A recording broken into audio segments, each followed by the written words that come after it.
friends, Chris here, CaribbeanPot.com. Welcome to my kitchen. You feeling the hat? New hat, gift from Taya's boyfriend.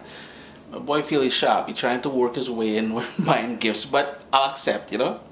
Today we're doing a little tribute to the Spanish-speaking Caribbean, Dominican Republic, Cuba, Puerto Rico. Watch nice, all kind of nice things coming out of there as well.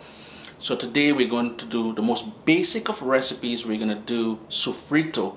Don't you love the way Spanish people say sofrito? Sofrito. Oh gosh. Let's get cooking. Let's just quickly run through the ingredients for this. And I stress, this is as basic a sofrito as you're going to get. As you get more accustomed to making it, you can add other ingredients to your liking. Now here's the thing. You usually use bell peppers in making sofrito, as well as these little seasoning peppers I've seen down in Puerto Rico. Since I cannot get those seasoning peppers, what I went for is these Cubanelle peppers, which are similar in flavor. I mean, you will get some flavor out of it, and you're going to get that texture that the bell pepper will have. Garlic is always important, and this here is what in the Southern Caribbean we call Chadon Beni or Chadon Beni.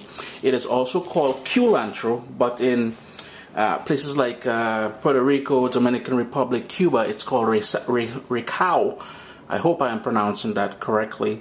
We also need some cilantro, which is also called coriander, especially in the United Kingdom. I think they refer to it as coriander. And we need a nice big onion. I'm going to be doing this in my food processor simply because I like the texture I get out of the food processor. But if you want, you can use a blender. It's just going to be more of a puree than anything. And I'm just going to go in with some olive oil just to help my food processor bring everything together. So what I've done is I went ahead and I roughly chopped all the ingredients just to make it easier for the food processor to work.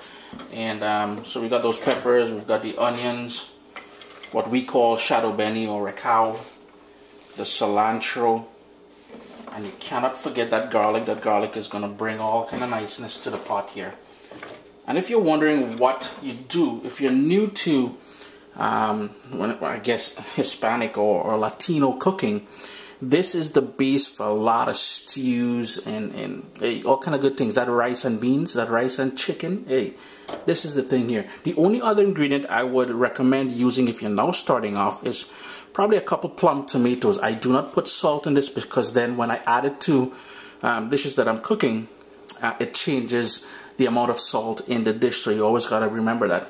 And the last thing I'm going to go in with is some olive oil, as I said, just to help, and a bit more. I'm going to go with a little bit more just to help the food processor.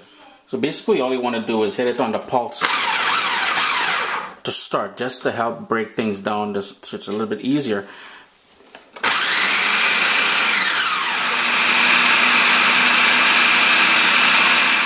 Halfway through, what I usually do is you got to knock down the sides because it tends to gather, the bigger pieces gather at the top here. And you notice we're already getting a sort of a chunky sort of texture, and I want to work it just a little bit more because, like I said, I like my sofrito a bit chunky. But again, if you're doing this in a food processor, you can blitz, so it's totally up to you. So there you go, friends. Couple minutes in the food processor here, and I just want to show you the texture that I've achieved here, and that is exactly what I like. Smells absolutely amazing. You can put these in your freezer, in your ice trays, freeze them, so whenever you're ready to add some sofrito to your beans or your rice or your chicken or whatever you're making, you take one of those frozen cubes, drop it in there, and you're good to go. Chris here, CaribbeanPot.com, sofrito, you gotta love it.